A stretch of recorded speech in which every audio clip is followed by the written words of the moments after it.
I was actually the most valuable player on the Penn football team, and I was also the most valuable player on the Penn wrestling team. You're a talented guy, but you're not working hard enough. You need to work harder. You need to push harder. You need to train harder. Here at Grovara, we've had successes, we've had disappointments, but we keep moving forward.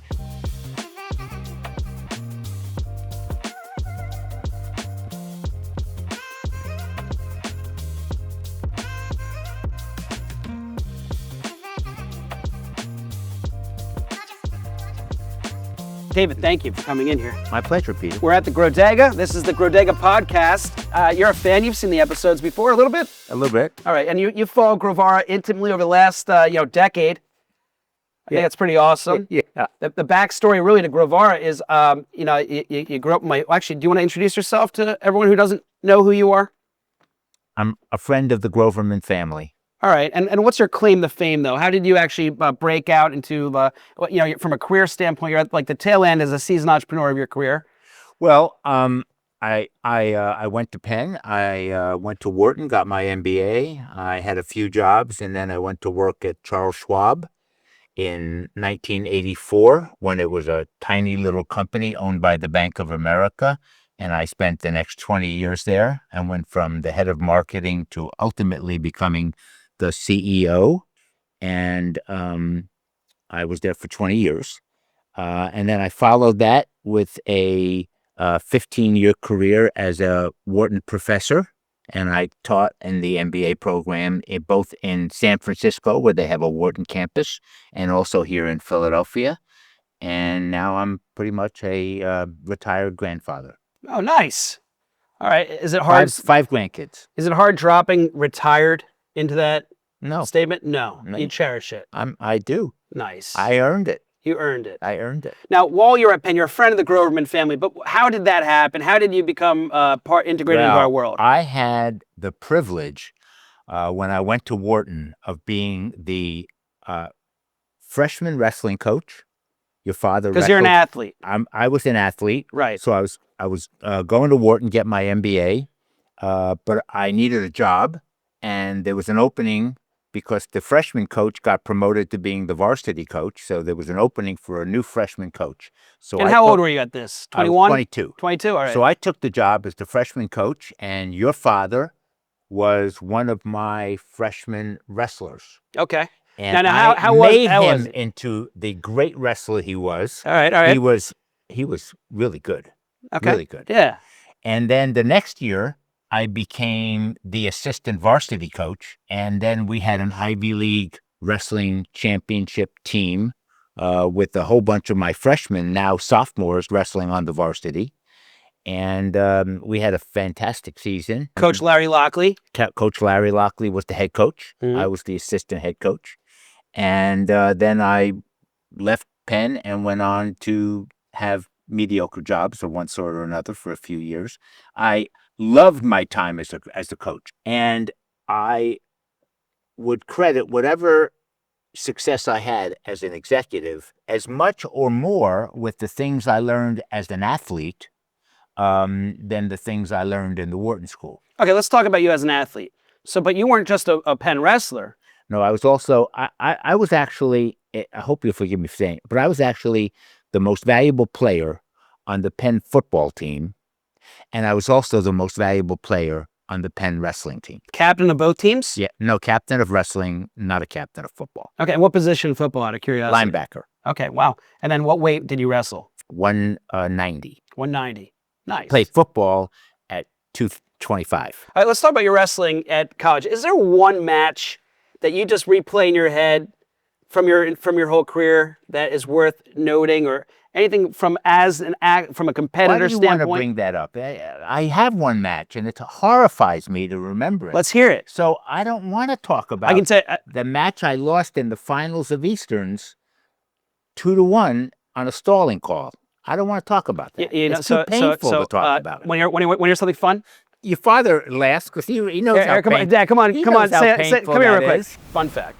My senior year in high school, my high school wrestling career is interesting. I had over 111 wins in high school.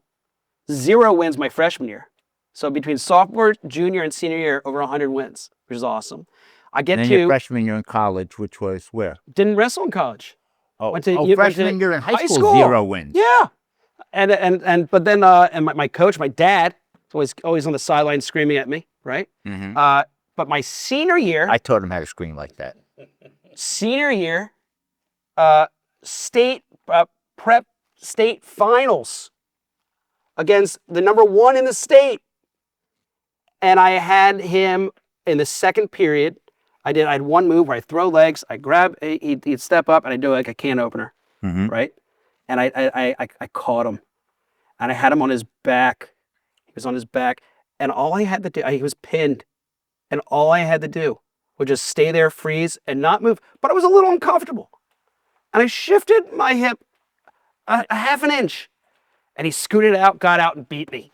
And had I won, I probably would have wrestled at Penn. I probably would have gone to Penn maybe, or gone somewhere and wrestled in college. But because I didn't win, was runner-up in the state, didn't wrestle. So that's why I asked, is there one match that you live in your head that you play with? But it sounds like... You were runner-up in Pennsylvania? Pennsylvania State Prep. Yeah. So I placed. And why wouldn't you wrestle in college? Can I answer that? Yes. Ooh. So after wrestling season was over, he had a good time.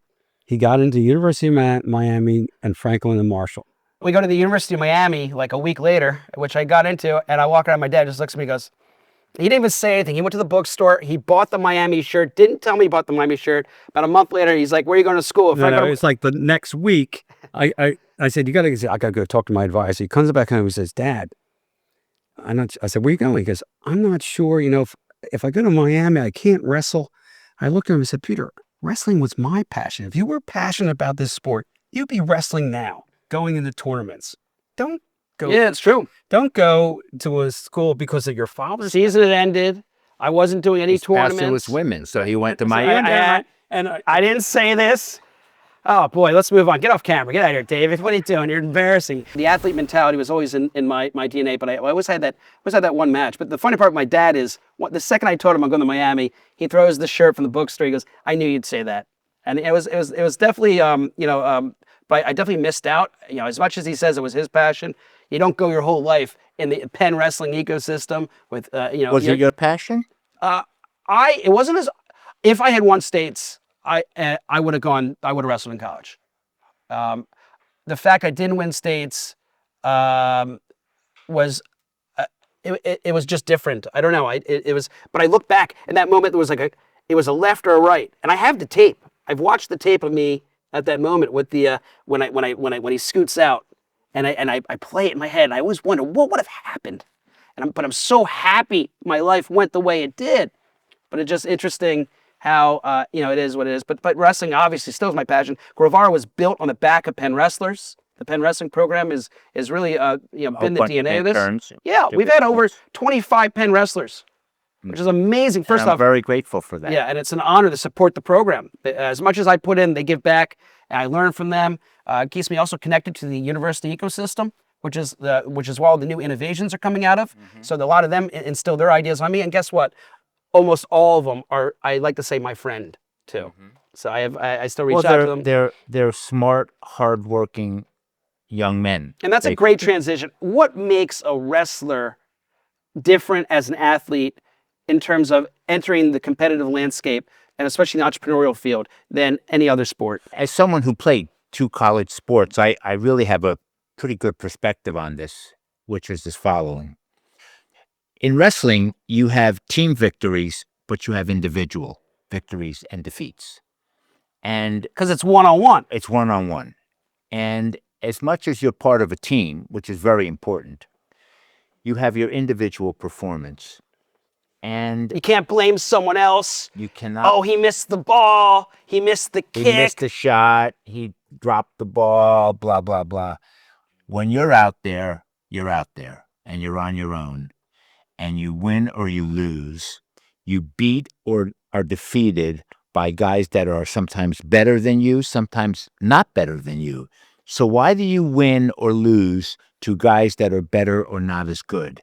And you have to go through the assessment of looking back and saying, why did that guy beat me? And as painful as that is, The way you get better is by learning from your successes and your failures. And business is exactly like that. Business has successes and failures. You have to build on your success. You have to learn from your disappointments, and you have to move forward. You have to build on that and move forward. You have to constantly move forward. The same thing in wrestling. And I think that psychological training of learning that you have a certain amount of talent, but talent is never enough. It's a lot about how hard you can work. And I think success in business is about talent and how hard you can work and how you can overcome disappointments and bounce back and learn from them and keep moving forward. Here at Grovara, we've had successes, we've had disappointments, but we keep moving forward. Since you've come back to the company, the way the company has blossomed, the way the company has rejuvenated itself under your leadership is an incredible statement of success, failure, bouncing back and forth, and now on a new trajectory of great success. So congratulations Thanks. to you. Yeah, and you know, at the end of the day, it's also an education because you're learning the space, becoming an expert in the space, throwing yourself into the arena, and then by being part of it, getting connected with these circles. My dad likes to talk about in business, if you're doing your job right, you're going to start bumping into people who know people. And once you get to that point where everyone's connected, that's how you know you've really mastered the space and you really become part of the conversation and the niche. We're definitely doing it. You know, I can't have a single conversation every day with everyone I talk to. I know someone or know someone. It's just this ecosystem we're curating, and our tools, our systems are then facilitating other people's business and allowing people to do their job better with us as part of their transaction has really been a real innovation. I think I've been somehow involved with Grovara since the very beginning. Yeah, listen, I don't know if you remember, but we met up. We're on chairlift. We're skiing somewhere, and you're Deer like, Valley. yeah, and you're like, hey, listen, what are you doing now? And I was like 27. I'm thinking about starting this new company, and you're like, I'll be the first check, And you came in on those early days. It's an honor to have you every step of the way. You've had a front row ticket to see every single thing that's happened here. You've been a real value add. Talking back to the athletic mindset and being an athlete, is there anything else that differentiates a wrestler specifically than anyone else? Unlike other sports, you have the individual and the team aspect. Right.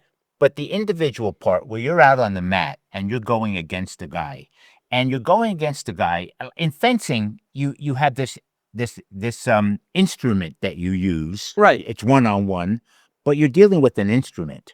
In wrestling, a guy's grabbing you and you're grabbing him. It's so personal and it's so intimate. And the winning and the losing is similarly incredibly intimate and incredibly personal. What about the jump from being an athlete, being a wrestler at Penn to then being the coach? Was there anything unexpected that is worth sharing? I learned how hard it is to break into the mindset of the athlete. I never understood that. Now, what do you mean by that? Well, to get guys to believe in themselves, to have someone understand you're a talented guy, but you're not working hard enough. You need to work harder. You need to push harder. You need to train harder. But no one wants to do that unless they believe it's going to pay off. So you have to convince them that it's worth the effort. And wrestling is really hard. You have this weight management issue that doesn't exist in any other sports, where you're working out so hard and yet you have to virtually starve yourself. And that combination is Mentally taxing. Daunting. Yep. And yet you still have to do it. It's still what's required. And I don't think there's anything more difficult. Listen, we got Tatsu tea here. This is one of our latest products. Yeah, Now, it's quite good. You like it? Yeah. What do you like about it? It's got a nice taste without an aftertaste. Right. It's clean, and it's tasty but not overwhelming with the taste. It's a little better than water. Water's great, but it's bland. This has just a very light taste to it, so it's nicer than water, but not overwhelming like soda or even lemonade or iced tea. I got to tell you something really exciting. Mm-hmm. First off, do you know who's the CEO of Tatsu Tea? I don't. Oh my God, you ready for a surprise? I'm ready. Would you believe that after following this company since inception, Michael Crossey, our attorney, decided that he wanted to throw his ring into the mix and get a product of his own and put it onto the Grovara platform? No, I can't believe Michael Crossey, come on down here. Get on camera. This is Michael Crossey. Everyone knows Michael Crossey. They shouldn't throw me on camera, sir. Michael Could I tell you? Crossey is the CEO of Tatsu Tea. Michael, what are we drinking it. here? You haven't retired from being a lawyer, though. I've not retired from being a lawyer. Thank I've God. You still have Mike, a real come paying on job. back. He still has a job that pays. I still have a job that pays me, yes, but So you're the CEO of this company. I am, yes. So I want a payment for my endorsement I just gave. Somebody just asked me how much did I pay for that. That was wonderful. No, Thank you. I said it quite nicely, didn't I? It was that was actually the best review I think I've heard in quite a long time. Yeah.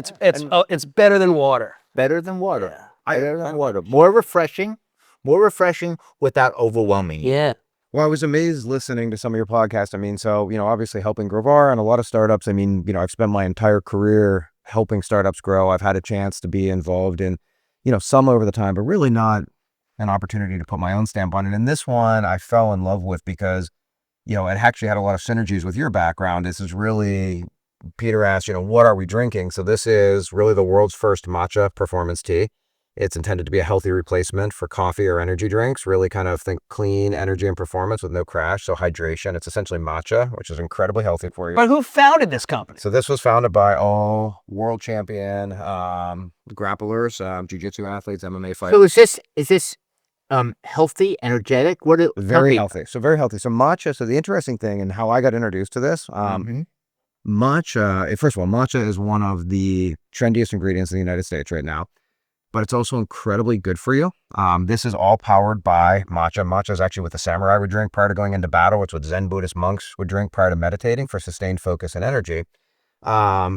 This was really invented by some top UFC veterans and jiu-jitsu athletes that were looking for a better way to recover. How much is something like this? So these retail for anywhere between $3.50 and $3.99 a can. They wholesale for about $2 a can or $48 Wow, a can. that's pretty expensive. That matcha is an expensive product and it's a premium product, but it puts it in line like the same. This can would be the same as a can of a Red Bull. Oh, although I never drank Red Bull, and you shouldn't. But this is a lot better for you. I mean, so this is really. Our belief, and honestly, it was something we just started drinking. We work out at a set of gyms called Balance Studios here in Philadelphia. One of our partners is a nutritionist and a dietitian. He's one of the top guys in the world in Aikido as well. He travels and trains and teaches there. And when he was there, he fell in love with matcha and traditional Japanese tea ceremonies. And he really brought this idea back to us and said, what if I took the best of matcha, which is one of the cleanest energies that you can consume, and I combined it with the hydration of a Pedialyte and the immunity of an airborne? Could we have the ultimate performance or recovery drink? And we did it. And this is it. So this would be a great thing for me to gift to Penn Wrestling, huh? Absolutely. We brought you a bunch of cases for the weekend. I'm going to purchase this. I don't want to gift. It'll be a gift from me, but a purchase from you to provide to the Penn wrestlers. Cheers. And I have to say, one of the things that was very inspiring and interesting to hear is that you had said that you learned more from some of your athletic endeavors, in coaching and competing, than maybe even in business, and that really helped you in business. And we always say like this company is run on the principles of jiu-jitsu. So much of it is about timing and leverage and all of those sort of things. And we actually have had a plan to, really interview athletes over the next year, just talking about how has the resilience they learned in athletics impacted them in their business careers. Well, I think athletics and especially a sport like wrestling teaches you so much that no matter how much talent you have, a lot of your success comes from hard work, and hard work combined with resilience, because there's only one guy I know who never lost. One guy. Everyone else has to bounce back from disappointments, and sometimes those disappointments are literally hard. Who's the one guy? Cale Sanderson went through 4 years of college, and then the Olympic gold medal, never lost. And what's his secret? Really good. Really good.